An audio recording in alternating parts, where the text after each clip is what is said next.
Good evening. This is John Flannery. I'm doing a sit and talk because I was tied up at work and at the Soil and Water Board where I serve. But I wanted to offer a few observations so that we can think together about what's going on. And I'm talking principally about the Epstein matter. The Epstein matter is plainly so off the scale that it is judged worse, I think, than children being shot by guns, children hungry at home, children without a place to live, children who need doctors, children who need education. In other words, those things don't seem to entertain Republicans to come forward and support aspects of our general welfare that you would think, even if not children, more than that, we would want to take care of. But it seems we've drawn a political line. I don't know if it's because of the conduct. Obviously, that's part of it. And the conduct is a predator, an adult, taking advantage of a child. And there have been bizarre statements between yesterday and today that are very surprising. First of all, there are the Republicans coming forward being critical now.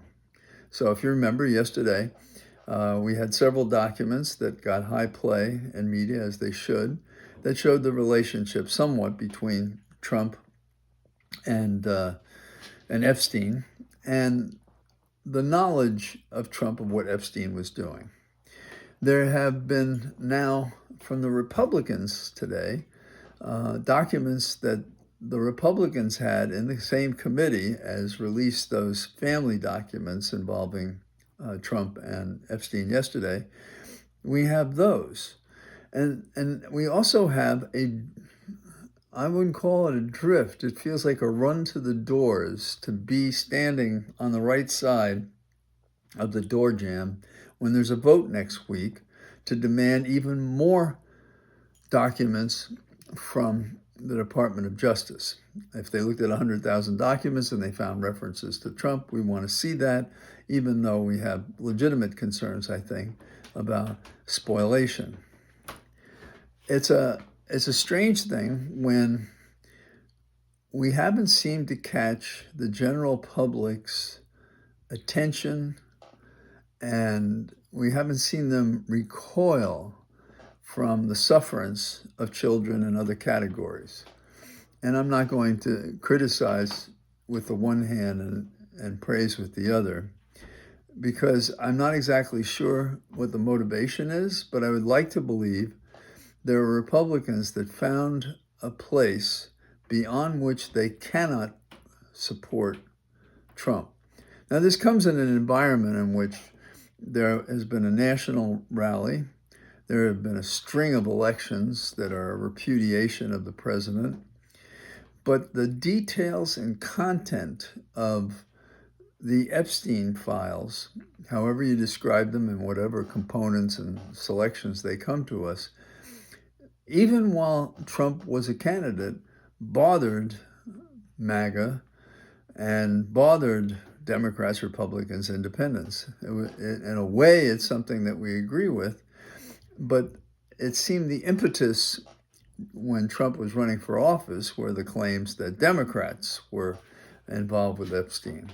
My position on that is I don't know if it's true or not, but there have been statements that it's true. And if it's true and there should be a reckoning, something that's been missing in other categories in our American experience in recent years, so be it. They should be punished. And I know Bill Clinton has been mentioned, and if he did anything inappropriate, then damn it, that should fall on him.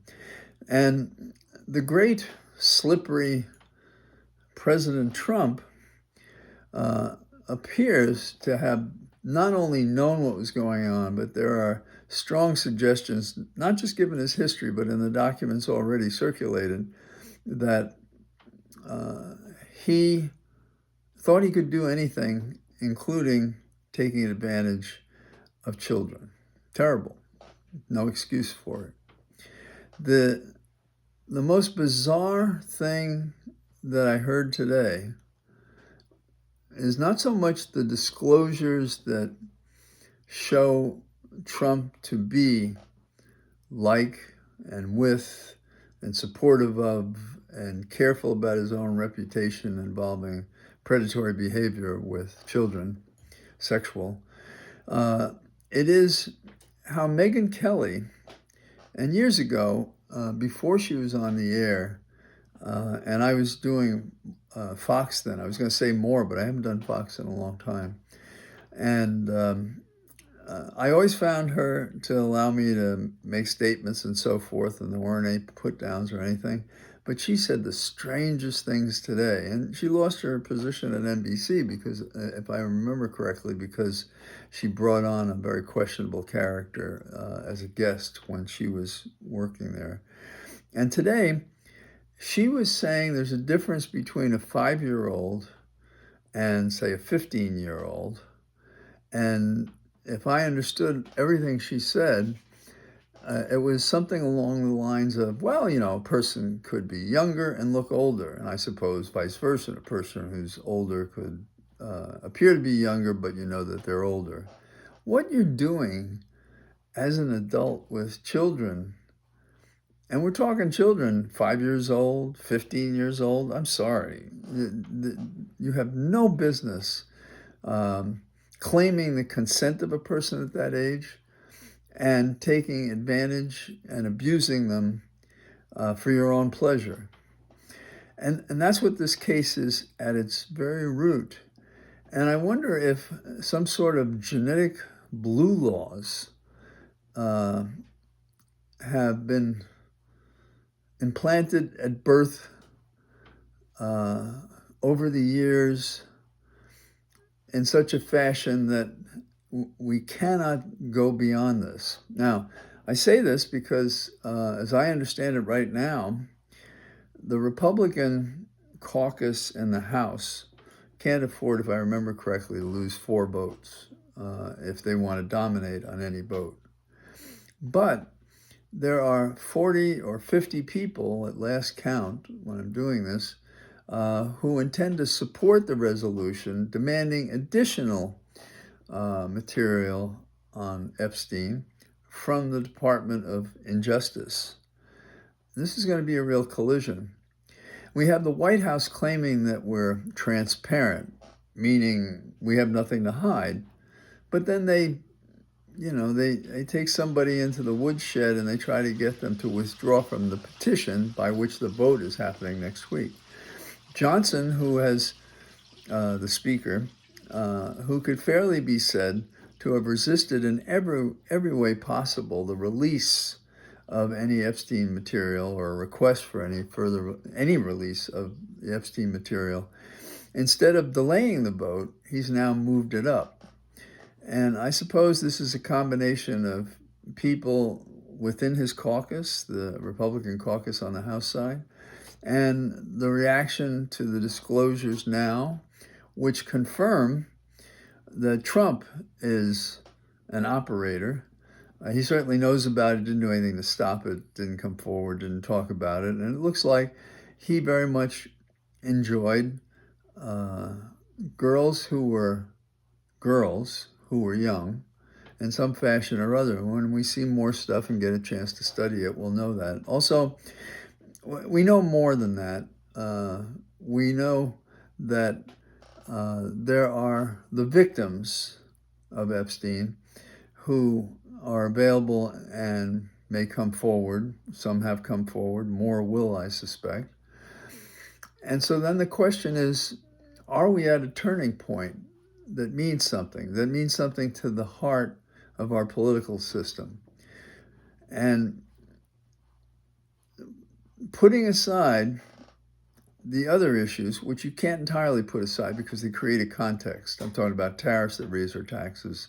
I'm talking about denying food to children and to senior citizens and people with a disability under the SNAP program. I'm talking about not subsidizing insurance for people who are under the Affordable Care Act and how those who do without to save the money will suffer and feel pain and will die, because that's what the statistics show.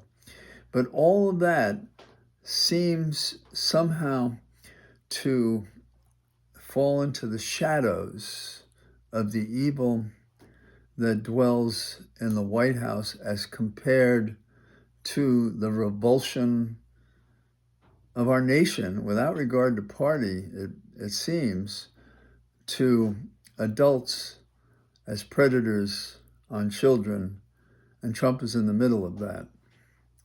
America has not been friendly at any time, well, almost any time, when politicians stray and lie. But this is more than stray and lie. This is abuse and acting as a predator. So does this mean there's an exit for the president? Well, the president has other problems as well, as we know, and their health and his communication suggests that he has his Edith Wilson. Edith Wilson, if you may remember from history, was the wife of the President Wilson, Woodrow Wilson. And when he had strokes and it compromised his ability to serve, she and staff filled in to help what he could not do. Nevertheless, and this is the ambition of politicians, he still wanted a third term. And I think he was so driven to prove that the League of Nations really would help World War I be the war that ended all wars. And he first resisted the war, then he got into it, and his explanation was, we will end. And the Versailles and the treaties that were developed, it turned out that the nation was split. Our Republicans were against us compromising ourselves by submitting to this international body. And so the League of Nations really didn't prove anything. And it is considered by most historians that what happened in connection with the League of Nations and its failures helped create the circumstances that became World War II, led by the Germans. In other words, in history, as in personal life, what we do has consequences. And so some may ask the question, if Trump is run out of the presidency, convinced to leave and so forth, what are we going to do with Mr. Vance? Well, I think we do what's right, and then we sort it out. But I do not think that Vance does now or will in the future have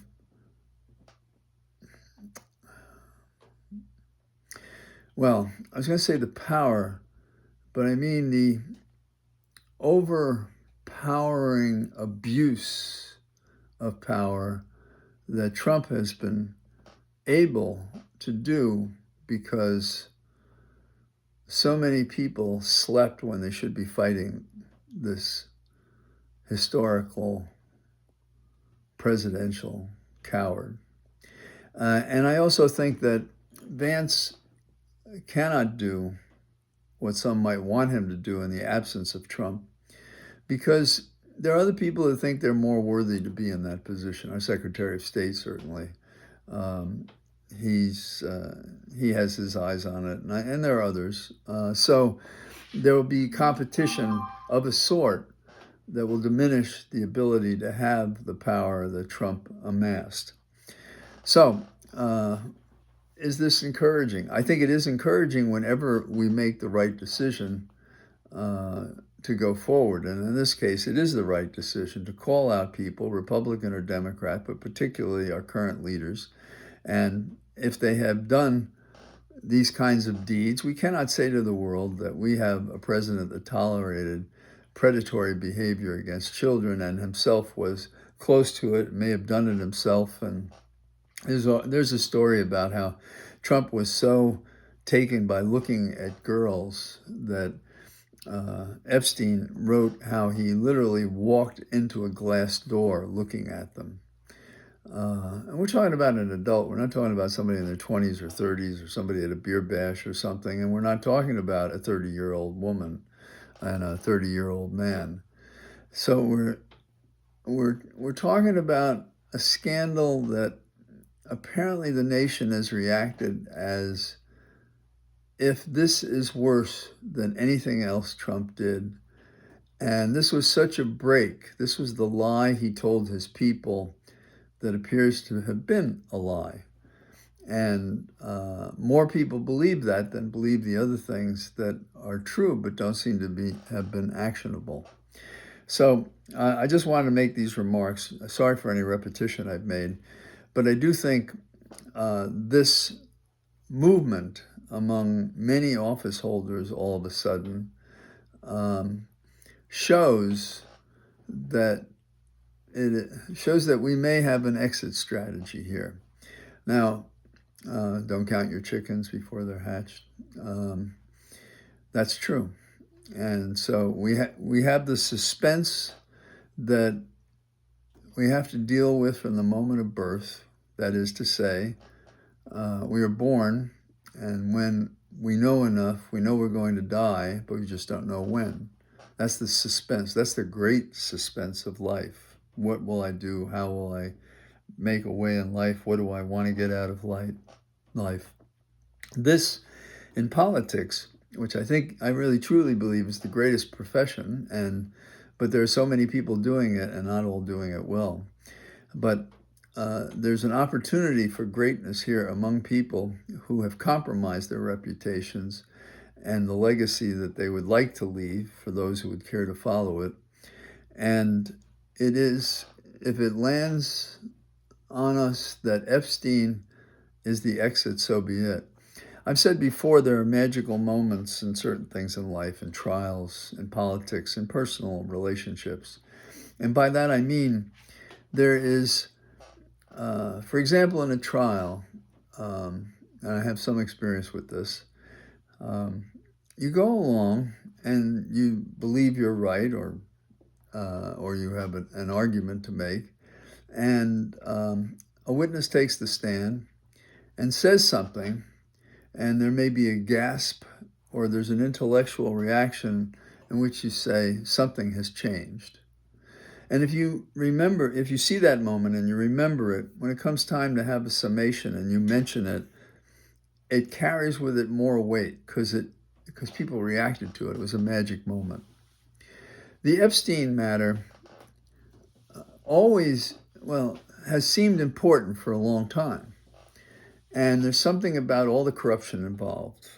The prosecutor treating Epstein too kindly, getting promotions himself, and so on. There are a whole variety of these things.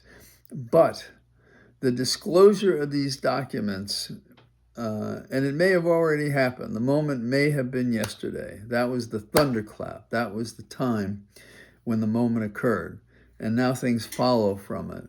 And the question is something like what Napoleon said, though I don't think of Trump as any Napoleon, except in his errors. Napoleon's error was to fight on more than one front at the same time. History has punished people, Alexander the Great, all manner of people have violated this rule because they become infected with their own power, they believe. And Hitler is one of those as well. But Napoleon Bonaparte spoke about how, while the force of circumstances were with him, he was unbeatable. But, and forgive me because I'm not sure I have the exact wording, but he made the remark that when that moment passed, I believe he said a feather would bring him down, but it's some small thing would take him down. Now, I don't think he expected a feather would be it, but it might be as symbolic as a feather, and then the terrible thing that happened to him, the Russian winter. So what do we have here? We have Epstein. And Epstein could take us home. It could result in the resistance succeeding, and in a way that may bind people with differences, big differences on other issues. Now, that's in part a hope. There are several ways this can go. I think of Frost, I came to the wood and I took the path less traveled by. We've been on a path that was less traveled by, even in our own historical terms. And we've had extremes involving tariffs and everything, and corruption and everything else before. But this one, as it's modern and its scope and its complete frankness, is different. So I think we've had a moment, and I think it can turn into a great revolution, turning around. And that's what we should work for, hope for, and join with as many people who may not consider themselves career politicians, who see this as we see it. So, thank you. Have a good evening if you're listening to this then. And I'll talk tomorrow. I have no idea what the weather is, but I will talk. Good or bad weather, and neither rain nor hail nor sleet nor snow. Just like the postal man or woman will keep me from talking again tomorrow. So good evening. Bye-bye.